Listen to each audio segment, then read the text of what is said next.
Hello mga ka-OER! Today we are going to discuss the 10 common mistakes or mispronounced English words. Okay? So we're going to speak, spoken dollars.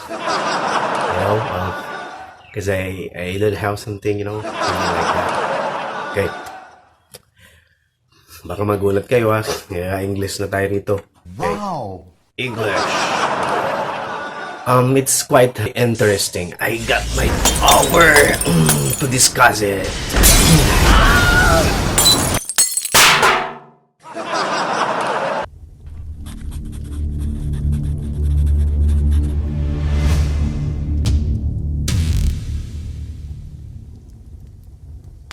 Word number 1.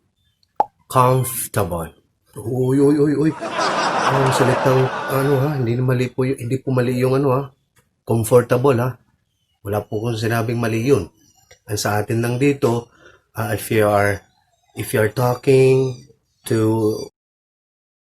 a foreigner, of course, to be understood clearly, should say comfortable.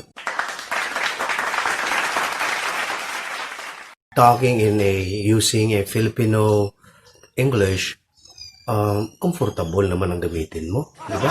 Medyo over naman pag sinabi mo, I live here in the Philippines and I'm very comfortable with a lot of friends, di ba? Hinalo pa yung comfortable, and yet all throughout your conversation, ang tono ay Filipino English, di ba? Wow! So English Carabao. Just kidding. Okay, yun po. So, that's comfortable. May i-comment lang sana ako dun sa content creator ng YouTube eh. Mali daw yung mali daw yung comfortable. Hindi naman sa mali. Magiging mali lamang yan kung if you will base it to an American English. It's really comfortable. That's really the pronunciation.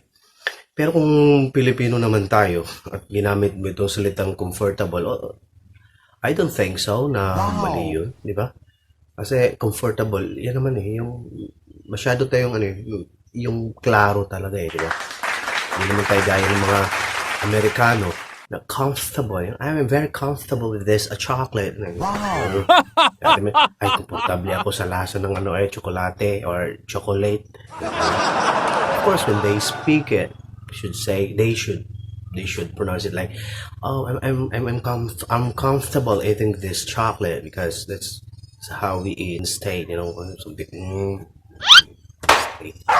Okay po yun, walang mali. Kinukorek ko lang yung isang content creator ng YouTube na sabi niya mali daw. Hindi naman mali, di ba? Pinoy naman tayo eh. Comfortable. Yeah, that's how American pronounce the word. Pero kung tayo yung mga Pinoy, comfortable, okay na po yan. Matik na yan. Huwag masyadong naman. Di ba? Huwag perapan. Pinoy tayo, di ba? 2. Confidence. Di ba? Yung confidence ng word. I am really confident with myself. Or, yeah, you're really confident with that. So, we misused the word confidence instead of confident. Okay? So, if you are talking to someone, if you are describing to someone, okay, like, it is an adjective, right? Should not be confidence because confidence is a noun. Okay, describing someone should be confident. You should say, yeah, I'm really confident to speak English. She must be confident. Okay? Wow. So you're talking to someone, so you have to use confident adjective. Okay. Third.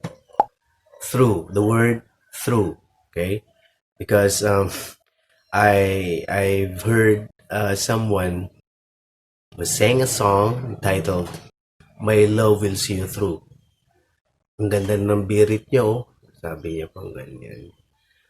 For my love will see you throw. Throw. Okay? Throw. Okay, diba ba ito? Of course, pag tayo ay, pag narinig naman natin ay, matik na yun kasi Pinoy nga tayo, di ba? But we must stand to be corrected. Should be through, not throw. Throw, di ba? Iba yung through. My love will see you through. Yung through. Yeah. Good. Number 4. Repeat again. Okay? Minsan may naririnig tayo.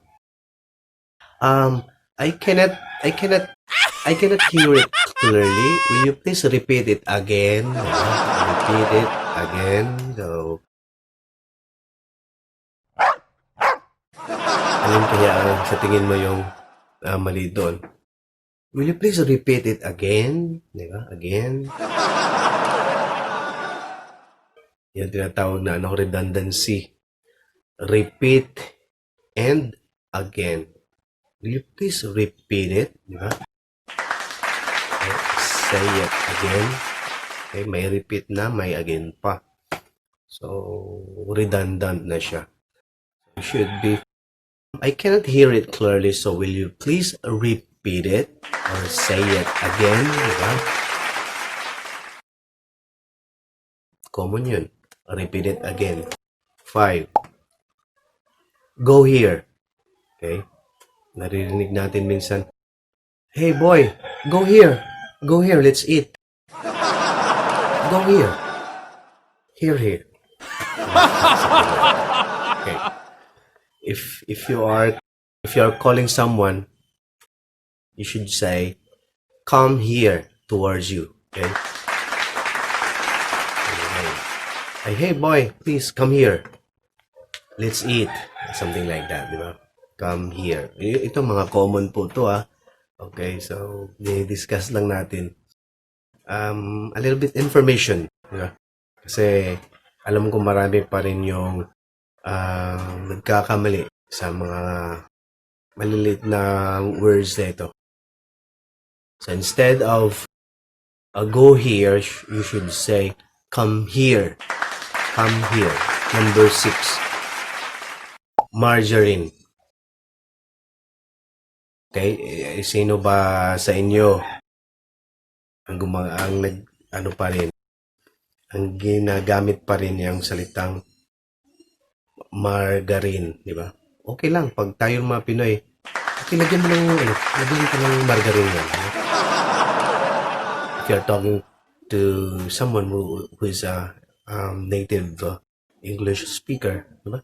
O kung mga foreigner, sabihin mo, okay, please put a little bit of margarine. Okay? Should say like that. Margarine. It's according to Merriam. Malinig. Sabi ng Merriam Dictionary. That's it, Merriam Dictionary. But we're talking here a correct pronunciation of the word. Okay? So Merriam. According to Merriam Dictionary, should be margarine, not margarine. Pero okay lang yan, Pinoy naman tayo. Pinapakita ko lang dito kung ano yung tamang pronunciation. Okay? At kailan natin na misuse yung salitang English. Number 7. Okay? Itong salitang appreciate.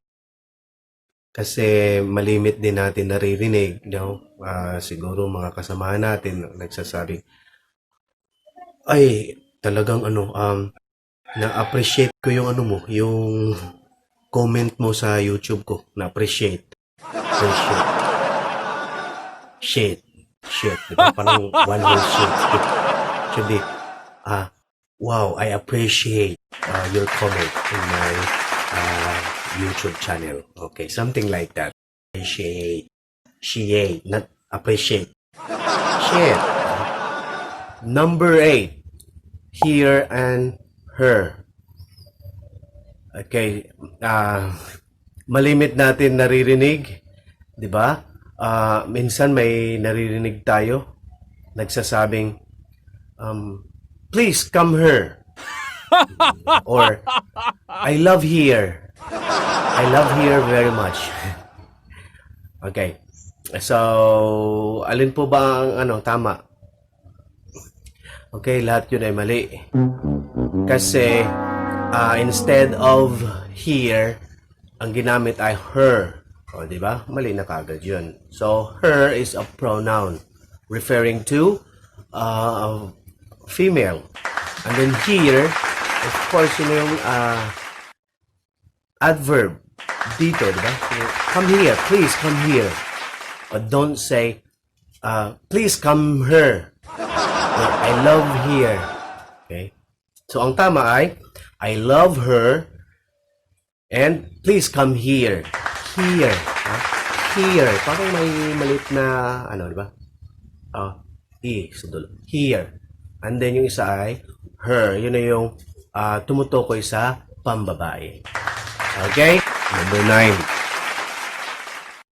Nuisance or nuisance.